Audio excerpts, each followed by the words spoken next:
특별히 오늘은 이 요한계시록 1장과 1절, 8절 말씀을 통해 복 있는 자에 대해서 함께 좀 나누려고 합니다. 첫째로 사도 요한은 하나님의 말씀을 읽는 자가 복 있는 사람이다라고 이야기하고 있습니다. 이 본문 1절을 보면요. 예수 그리스도의 계시라 이는 하나님이 그에게 주사 반드시 속히 일어날 일들을 그 종들에게 보이시려고 그의 천사를 그 종 요한에게 보내어 알게 하신 것이라라고 말하고 있습니다. 어, 예수 그리스도의 계시를 요한에게 알려줬다라는 것이죠. 여기서 이 계시라는 것이 어떤 뜻을 담고 있습니까?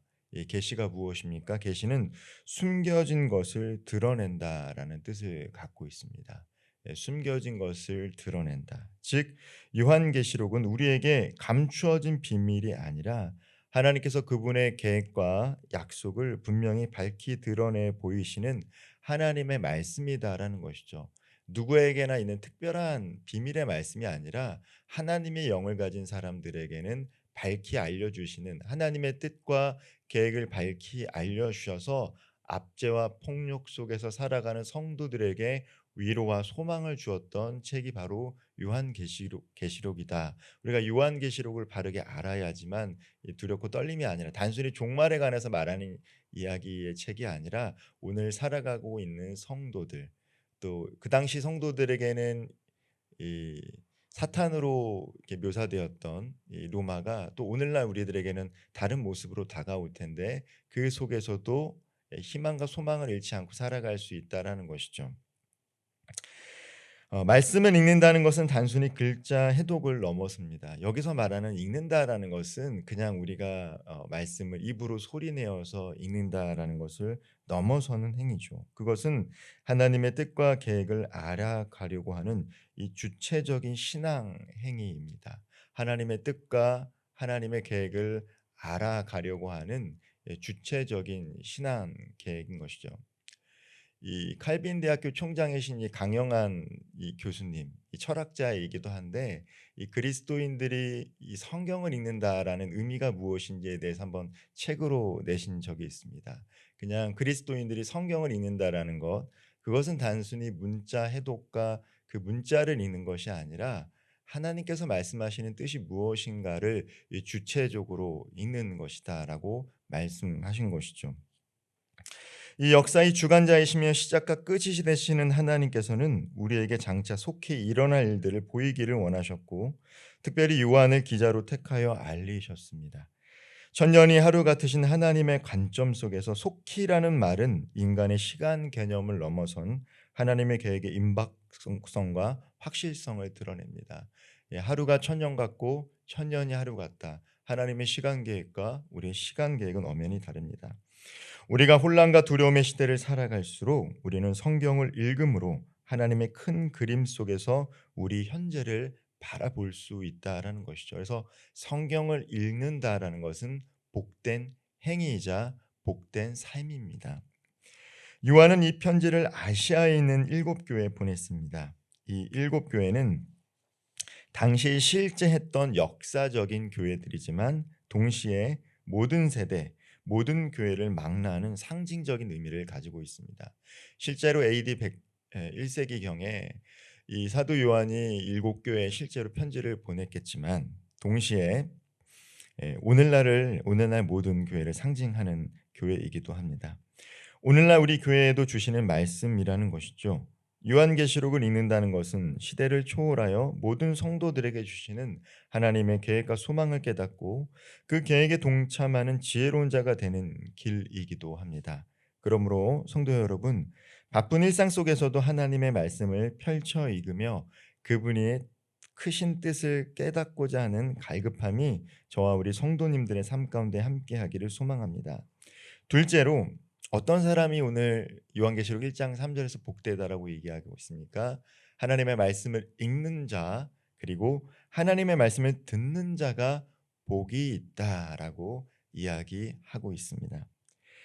말씀을 듣는 것은 하나님의 음성에 마음을 기울여 응답하는 태도입니다. 듣는 것은 수동적으로 그냥 듣는 것에 그치는 것이 아니죠. 하나님의 말씀을 듣고 응답하는 마음의 태도를 의미하고 있습니다. 이는 단순히 귀로 소리를 듣고 듣는 차원을 넘어선 것이죠. 신앙의 길은 언제나 하나님의 음성을 듣는 데서부터 시작합니다. 요한계시록은 계시의 책이며 하나님의 계시는 인간적인 지식이나 흉명으로만은 부족합니다. 그래서 세상적으로 공부를 많이 하시고 학식이 많은 사람이라 할지라도 하나님의 영이 없으면 이것을 외울 수는 있지만 뜻을 온전히 해석하지 못하는 경우들이 많습니다. 이 버드란트 러셀이라는 이 무신론자, 20세기의 지성인 중에 한 사람, 이 노벨상을 받았던 사람이기도 한데, 이 사람이 이 성경을 읽고 책을 낸 적이 있는데, 그 사람이 읽은 책을 읽으면 이 사람이 아무리 유명한 철학자고 또 당대의 유명한 사람이라 할지라도 하나님의 영이 없으니까 성서를 잘못 오해하고 해석할 수밖에 없구나라는 걸 깨닫게 됩니다. 즉, 성서를 읽는다라는 것은 하나님의 영감으로 기록된다는 책은 단순히 인간의 이성만으로 이해할 수 있는 영역이 아니라는 것이죠. 알파와 오메가 대신 하나님의 영이 함께 있지 아니하면 하나님의 계획 아래서 이루어진 이 문자적으로밖에 해석을 할 수가 없다라는 것입니다. 우리가 요한계시록을 읽을 때, 특별히 접할 때 이성으로 다 이해하려 하기보다는 성령 하나님의 도우심을 구하며 마음을 열고 들어야 한다라는 것이죠. 사도 요한은 자신이 보고 들은 것을 다 증언한 증인의 역할을 감당했습니다. 그가 반모섬에 유배된 것도 하나님의 말씀과 예수 그리스도를 증거하였기 때문입니다. 모든 그리스도의 사명은 본 것을 다 증언하는 것입니다. 사도행전 2장에 보면 너희가 이 일의 증인이라 이야기했습니다. 마티어, 순교자라는 뜻이죠. 순교자는 어떤 사람들입니까? 예수님께서 하신 일, 말씀하신 것을 보고 들은 대로 증거하는 것이 제자들의 사명이었고, 오늘 그리스도의 사명은 무엇입니까? 우리가 경험한 예수 그리스도, 본 예수 그리스도를 다른 사람들에게 온전히 증거하는 것이 우리 이 순교자 증인들의 삶인 것입니다. 주님께서 허락하신 믿음의 삶의 자리에서 우리는 어떻게 살아가야겠습니까? 우리는 주님께서 우리에게 들려주신 음성에 귀 기울이며 우리를 향한 그분의 사랑과 계획을 온전히 들어야 합니다. 오늘 이 새벽 우리의 마음의 문을 열고 주님이 주시는 말씀 앞에 겸손히 이 새벽에 귀를 기울일 수 있는 저와 우리 성도님들 되기를 바랍니다. 세 번째로, 하나님의 말씀을 지키는 자가 복되다고 말씀하고 있습니다. 요한계시록 1장 3절은 읽고 듣는 것에 더하여 그 가운데 기록한 것을 지키는 자가 복이 있나니 때가 가까움이라고 강조합니다. 말씀을 읽고 듣고 듣는 것만으로 부족합니다. 그것을 삶으로 지킬 때, 순종할 때 그 말씀은 우리 안에서 진정한 열매를 맺게 됩니다. 그것을 삶으로 지키고자 할 때 그 말씀은 우리 안에서 또 다른 영역으로 삶의 열매를 나타낸다라는 것이죠. 이 예언의 말씀을 읽고 듣고 지키는 일이 우리에게 절박한 이유는 무엇입니까? 오늘 1장 3절에는 반드시 속히 일어날 일들이기 때문이다라는 것입니다. 때가 가까이 왔다라는 것이죠. 예수님께서 제자들에게 말씀하셨던 것처럼 마지막에 가까이 왔으니 깨어 기도하라 말씀하신 것처럼 사도 요한이 읽고 듣고 무엇보다도 말씀을 지키는 삶을 살라고 이해하는 것은 하나님의 때가 속히 임하기 때문이다라고 말씀하고 있습니다. 우리는 교회에서뿐만 아니라 우리의 가정과 세상 가운데서도 그리스도인으로서 살아가야 됩니다. 이 예배의 생활화와 생활의 예배화가 이루어져야 한다는 것이죠. 우리가 이제 이 신앙생활을 잘해야 된다라고 강조받지만 사실 저 개인적으로는 생활의 신앙화가 돼야 된다는 것이죠. 교회에서 신앙인으로 사는 것보다 더 중요한 게 무엇입니까? 가정과 직장과 삶의 자리에서 생활 자체가 신앙으로서 삶이 승화돼야지 거기에서 성경을 알지 못하는 사람들이 우리들의 삶을 통해서 하나님에 대해 관심을 가지게 되고 우리의 말에 귀를 기울일 수 있기 때문입니다. 단순히 우리끼리 모여 잘 사는 것이 목표가 아니라 복음과 성령의 능력으로 선한 능력을 세상 가운데 끼칠 때 하나님께서는 우리를 통해서 그리스도의 복음을 사람들이 경험하고 때로는 그들이 교회에 와서 신앙을 갖고 주님을 따르겠다라는 제자도로서의 삶을 선택할 수 있기 때문인 것이죠. 단순히 머리와 이성으로 추상적인 개념이 아니라 손과 발 속에서 나오는 우리의 삶 가운데 열매를 맺을 수 있게 되는 것입니다. 요한계시록은 우리에게 충성된 증인이 되신 예수 그리스도를 소개합니다.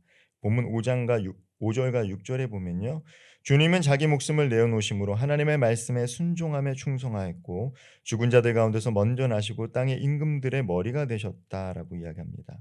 그분은 우리를 사랑하사 자신의 피로 우리를 죄에서 해방시키시고 우리를 하나님 나라를 위한 나라와 제사장 삼으셨다라고 소개하고 있습니다. 우리는 죄의 비참함 가운데 빠진 연약한 인간이지만 신랑 되신 예수님께서 지금도 우리와 함께 하시며 찬란한 부활의 영광으로 우리를 인도해 주실 것을 말씀해 주고 있습니다. 그러므로 우리는 두려움에 빠질 이유가 없다라는 것이죠. 특별히 이 사도 요한이 살아가고 있던 시대에 성도들에게 하는 말씀입니다. 두려워할 필요가 없다라는 것이죠. 우리는 부활의 영광을 경험하게 될 것이다. 하나님의 아들 예수 그리스도는 이기시는 분, 승리하는 분이다라는 것을 선포하고 있습니다. 예수님은 초라한 모습으로 말구육간에 태어나셨지만 마지막 날에는 구름을 타고 능력 있고 영광스러운 모습으로 분명히 다시 오실 것입니다. 그분은 시작과 끝이신 알파와 오메가시며 전능한 분이십니다. 그날이 오늘이라면 우리는 오늘 하루를 어떻게 살아가야 하겠습니까? 예수님께서 재림하시는 날이 만약에 오늘이라면 우리는 어떻게 살아가야 될까요? 요한계시록은 바로 우리에게 이러한 질문을 던지고 있는 것입니다. 읽고 듣고 지키는 자가 복되다라고 말씀하는 이유는 혼돈의 세상과 불안한 미래가 아닌 말씀의 빛을 붙들고 담대히 나아가기를 바라는 말씀이고 권면이기 때문입니다. 주님께서 우리와 함께 하시기 때문에 우리는 반드시 넉넉히 승리할 줄 믿습니다. 주어진 삶의 자리에서 날마다 하나님을 기억하고 생각하며 주님의 사랑으로 살아갈 수 있는 저와 우리 모든 성도님들 되기를 주님의 이름으로 축원합니다. 기도하겠습니다. 하나님 아버지, 죄로 인해 죽을 수밖에 없는 저희를 너무나 사랑하셔서 주님의 피로 저희를 해방시켜 주시고 하나님을 위하여 나라와 제사장 삼아 주심에 감사드립니다. 지금도 저희와 함께 하시고 전에도 계셨고 또한 저희를 향한 오고 계신 그 주님과 날마다 동행하게 하여 주옵소서. 그리스도인의 모습으로 살아가기에 부족함이 없도록 성령 하나님 인도하여 주시고 혼란과 두려움 속에서도 말씀의 빛을 붙들고 담대히 하루하루 살아가게 하여 주옵소서. 오늘 하루도 주님의 나라를 향해 충성되이 걸어갈 수 있도록 성령 하나님 우리와 함께 동행하여 주옵소서. 예수님의 이름으로 기도옵나이다. 아멘.